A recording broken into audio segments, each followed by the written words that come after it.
Hallelujah, praise the lord. ದೇವರಿಗೆ ಸ್ತೋತ್ರವಾಗಲಿ. ಬೆಳಗಿನ ಸಮಯದಲ್ಲಿ ದೇವರ ವಾಕ್ಯವನ್ನು ನಾವು ಒಂದು ಸೇರಿ ಧ್ಯಾನಿಸೋಣ. ದೇವರು ಸಹಾಯ ಮಾಡಿದ್ದಕ್ಕಾಗಿ ದೇವರನ್ನು ಸ್ತುತಿಸುತ್ತೇನೆ. ಇವತ್ತಿನ ಧ್ಯಾನಕ್ಕಾಗಿ ಕೀರ್ತನೆಗಳ ಪುಸ್ತಕ 41:12 ವಾಕ್ಯ ನಾವು ಧ್ಯಾನಿಸೋಣ.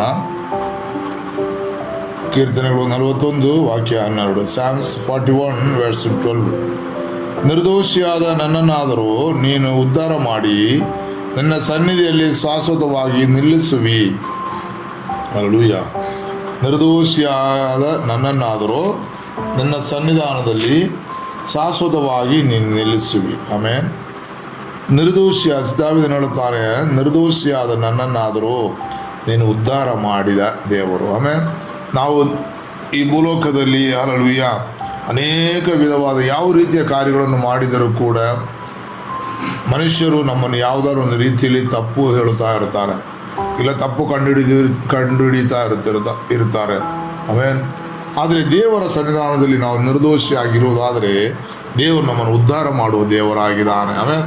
தேவன் நம்மை ஆசீர்வதிக்கிற தேவன். தேவனுடைய சமூகத்திலே ஹல்லேலூயா எந்த பாவமும் இல்லாதபடி, எந்த தோஷமும் இல்லாதபடி நாம் நிற்போமானால் தேவன் நம்மை உயர்த்துகிற தேவன். நம்மை ದೇವನ್ ಉದ್ಧಾರ ಮಾಡಿ ಹಲ್ಲೆಲೂಯಾ ಉಯರ್ತುಗಿರ ದೇವ, ನಮ್ಮೈ ಉನ್ನತ ಸ್ಥಿತಿಗೆ ತರುವಂಥ ದೇವರಾಗಿದ್ದಾನೆ ನಮ್ಮ ದೇವ. ಅದಕ್ಕೆ ದಾವೀದನು ಹೇಳುತ್ತಾನೆ, ಕರ್ತಾವೇ ನಿನ್ನ ಸನ್ನಿಧಾನದಲ್ಲಿ ನನ್ನನ್ನು ನಿರ್ದೋಷಿಯಾಗಿ ಮಾಡು ಎಂಬುದಾಗಿ. ಹಲ್ಲೆಲೂಯಾ. ಆಗ ನೀನು ನನ್ನೇನು ಮಾಡುತ್ತಿ, ನನ್ನನ್ನು ಉದ್ಧಾರ ಮಾಡಿ ನಿನ್ನ ಸನ್ನಿಧಿಯಲ್ಲಿ ಶಾಶ್ವತವಾಗಿ ನಿಲ್ಲಿಸುವಿ. ಆಮೇಲೆ ದೇವರು ನಮ್ಮನ್ನು ಉದ್ಧಾರ ಮಾಡುವಾಗ ದೇವರ ಸನ್ನಿಧಾನದಲ್ಲಿ ಶಾಶ್ವತವಾಗಿ ನಿಲ್ಲುವುದಕ್ಕೆ ಸಾಧ್ಯವಾಗುತ್ತದೆ. ಹಲ್ಲೆಲೂಯಾ. ಈ ದಾವೀದನ ಪ್ರಕಾರವೇ ನಾವು ಕೂಡ ಈ ಬೆಳಗಿನ ಸಮಯದಲ್ಲಿ ದೇವರ ಸಮ್ಮುಖದಲ್ಲಿ ನಾವು ಮೊರೆಯಿಡೋಣ. ಕರ್ತಾವೇ ನನ್ನನ್ನಾದರೂ ನೀನು ನಿರ್ದೋಷಿಯಾಗಿ ಮಾಡಪ್ಪ ಎಂಬುದಾಗಿ, ನಿರ್ದೋಷಿಯಾಗಿ ನನ್ನನ್ನು ಅಪ್ಪ ಉದ್ಧಾರ ಮಾಡಿ ಕರ್ತನೇ ನಿನ್ನ ಸನ್ನಿಧಾನದಲ್ಲಿ ಶಾಶ್ವತವಾಗಿ ನಿಲ್ಲಿಸಪ್ಪ ಎಂಬುದಾಗಿ ನಾವು ಪ್ರಾರ್ಥಿಸೋಣ. ಹಲ್ಲೆಲೂಯಾ. ಆಮೇಲೆ ಹಲ್ಲೆಲೂಯಾ.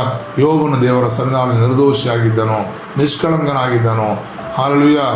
ಯಾವುದೇ ರೀತಿಯ ಪಾಪಗಳನ್ನು ಮಾಡದೆ ಹಲ್ಲೆಲೂಯಾ ಅವನ ಪಾಪವನ್ನು ಬಿಟ್ಟು ಅಗಲುವವನಾಗಿದ್ದನು. ಹಲ್ಲೆಲೂಯಾ.